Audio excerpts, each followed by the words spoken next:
The morning of the attack at Annunciation Catholic School in Minneapolis began like any other, filled with the sounds of children's laughter. Inside, students and teachers gathered for a routine assembly, unaware of the impending violence. Robin Westman, a 23-year-old, shattered this peace, leaving the city grappling with shock. The attack transformed a place of learning into a scene of terror, raising questions about Westman's motives. This tragedy forces us to confront difficult truths about mental health and isolation. The story is one of immense sorrow, bravery, and a community rallying together in the aftermath. Robin Westman, at 23, stood at a crossroads in life. A young adult on the edge of independence, yet still tethered to the uncertainties and vulnerabilities of youth. To the outside world, Robin might have seemed like any other person navigating the challenges of early adulthood, searching for purpose, grappling with identity, and trying to find a place in a world that often felt overwhelming and indifferent. But beneath the surface, Robin was wrestling with demons invisible to others. These were not just fleeting moments of sadness or anxiety, but persistent, consuming struggles that shaped every aspect of daily life. The weight of these internal battles was immense, and yet Robin carried them in silence, hidden from even those closest to them. Friends and acquaintances later recalled a withdrawn person, someone who often stood on the margins of social gatherings, masking deep turmoil and severe depression behind a quiet exterior. Robin's laughter when it came seemed forced, an attempt to blend in, to avoid drawing attention to the pain that simmered just beneath the surface. This ongoing mental health crisis gradually isolated Robin, creating a widening chasm between them and the rest of the world. The sense of alienation grew stronger with each passing day, making it harder to reach out for help, or to believe that anyone could truly understand what they were experiencing.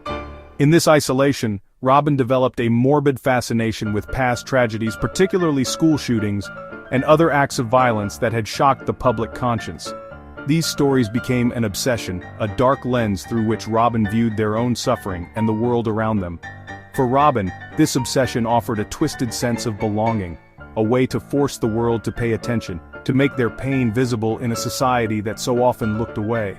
The headlines and news reports became a grim source of comfort, reinforcing the belief that only through tragedy could one's suffering be acknowledged. Ultimately, Robin felt deeply disconnected from those around them. Their identity became entangled with pain, loneliness, and these dark fascinations. The boundaries between self and suffering blurred, leaving Robin feeling as though there was no escape from the darkness that had taken hold. The attack that would follow was not a sudden act, but the tragic culmination of years of untreated mental illness and profound social isolation. It was the result of a long, painful journey marked by missed opportunities for intervention and support. Understanding this background is essential for comprehending the pathway from private suffering to public devastation. It reveals how invisible wounds, left unaddressed, can fester and ultimately erupt in ways that harm not only the individual but also the wider community. Robin Westman's story is a tragic portrait of a life spiraling into darkness, taking innocent lives with it. It is a stark reminder of the consequences when mental health struggles are ignored or misunderstood, and when those in pain are left to suffer alone. This narrative does not excuse the actions that followed, but it does highlight the urgent need for awareness, compassion, and early intervention. By understanding Robin's journey, we are reminded of the importance of reaching out, listening, and supporting those who may be silently struggling before tragedy strikes. Before the attack, Robin Westman left a digital ghost, a collection of videos and a final letter. These digital artifacts were meticulously crafted, each word and frame chosen with precision. They were not just random outbursts, but a carefully constructed narrative meant to convey a specific message.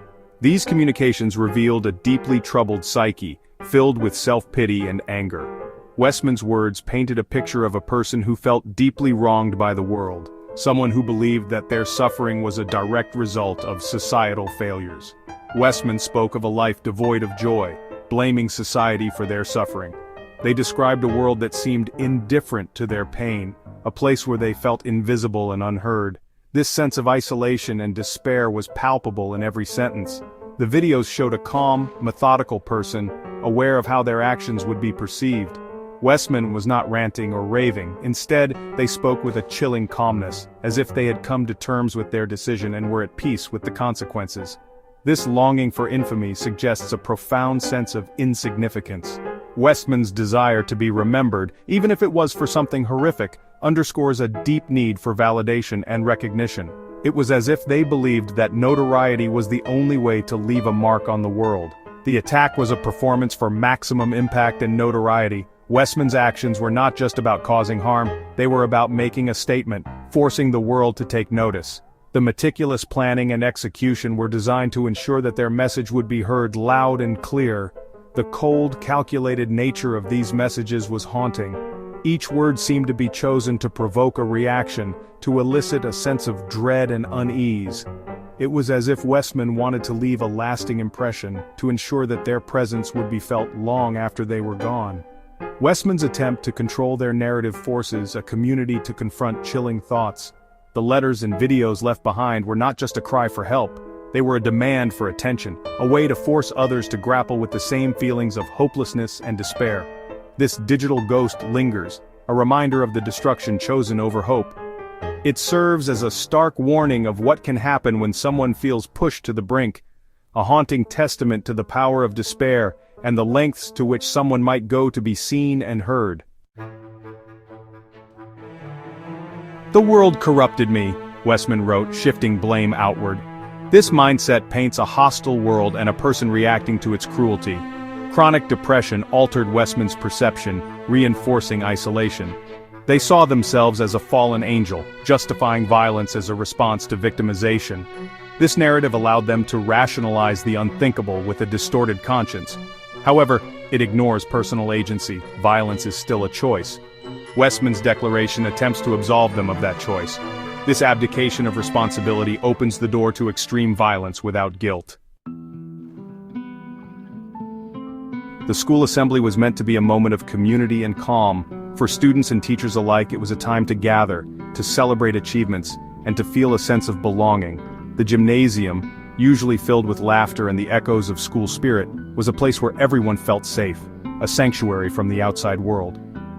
Westman chose this setting deliberately, an assault on the very idea of sanctuary. By targeting a place so closely tied to innocence and trust, the attack was designed to send a message: nowhere is truly safe. The school, a symbol of hope and future, was transformed in an instant. The gymnasium, once a haven, became a scene of unimaginable fear.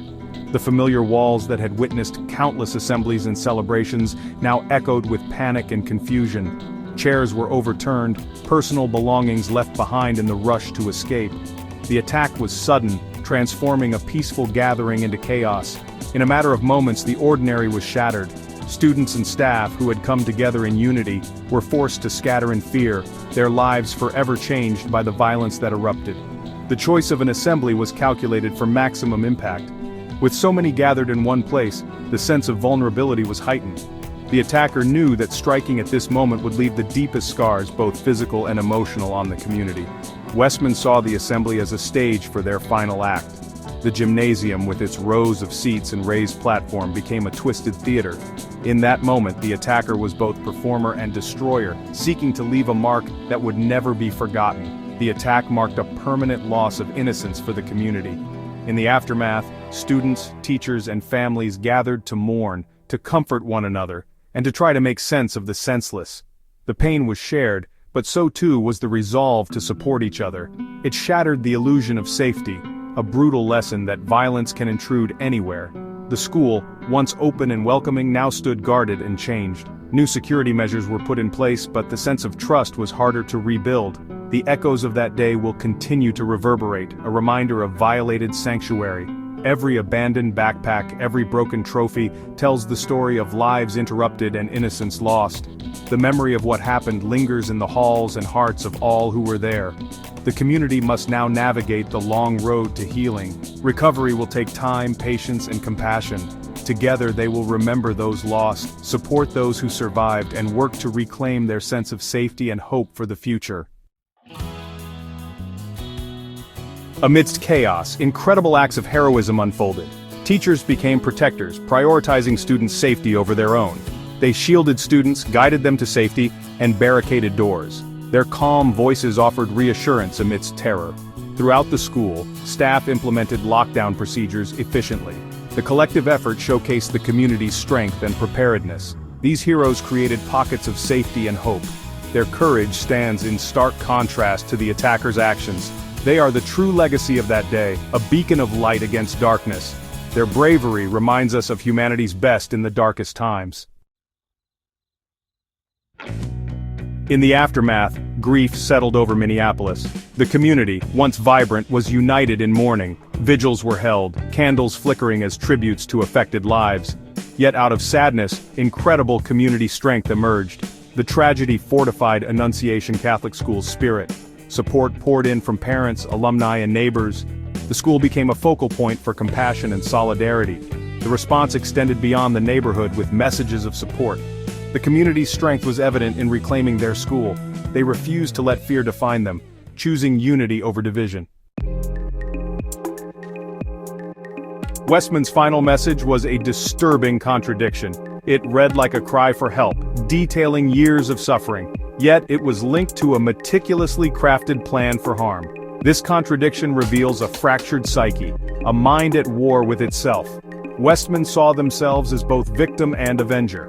This narrative justified the unjustifiable, weaponizing their pain. The duality highlights the complex motivations behind such acts. A cry for help must be taken seriously, recognizing its potential for harm. The tragedy at Annunciation Catholic School must catalyze change. It highlights the urgent need for mental health awareness and care. Westman's story shows the dangers of untreated mental illness. We must dismantle the stigma surrounding mental health. Schools and communities need to be safe spaces for open dialogue. Prevention starts with making it okay to not be okay.